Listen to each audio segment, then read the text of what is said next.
গুইসাপ জাতীয় একটা প্রাণীর কথা সহিহ বুখারীতে এসেছে, যেটা আমাদের বাংলাদেশে অনেক এলাকায় সান্ডা বলে থাকে। তো এই গুইসাপ জাতীয় প্রাণী খাওয়া কিন্তু হারাম নয়। আমরা সহিহ বুখারীর বর্ণনায় জেনেছি যে আল্লাহ রাসূল সাল্লাল্লাহু আলাইহি ওয়াসাল্লামের স্ত্রী মাইমুনা রাদিয়াল্লাহু তাআলা আনহার বাসায় আল্লাহ রাসূল সাল্লাল্লাহু আলাইহি ওয়াসাল্লাম সহ অনেক সাহাবারা খেতে বসেছিলেন। সেখানে একটা প্লেটে গুইসাপকে ফ্রাই করে দেওয়া হয়েছিল। তো রাসূল সাল্লাল্লাহু আলাইহি ওয়াসাল্লাম খেয়াল না করে সাধারণ গোশত মনে করে সেখানে তিনি হাত দিচ্ছিলেন।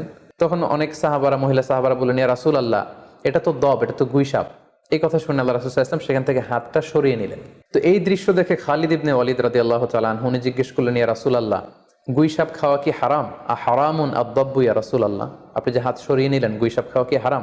আল্লাহ রাসূল সাল্লাল্লাহু আলাইহি ওয়াসাল্লাম বললেন যে না, গুইসাপ খাওয়া হারাম নয়, তবে আমি এটা খেয়ে অভ্যস্ত নই, আমাদের এলাকাতে এটা পাওয়া যায় না, এজন্য আমি এটা খাচ্ছি না। তাহলে বোঝা গেল এক্ষেত্রে এটা রুচির সাথে সম্পৃক্ত। সো গুইসাপ হালাল বলে যে গুইসাপ আমাদেরকে খেতে হবে, সান্ডা আমাদেরকে খেতে হবে, এমন কোনো কথা নেই। আপনার যদি রুচিতে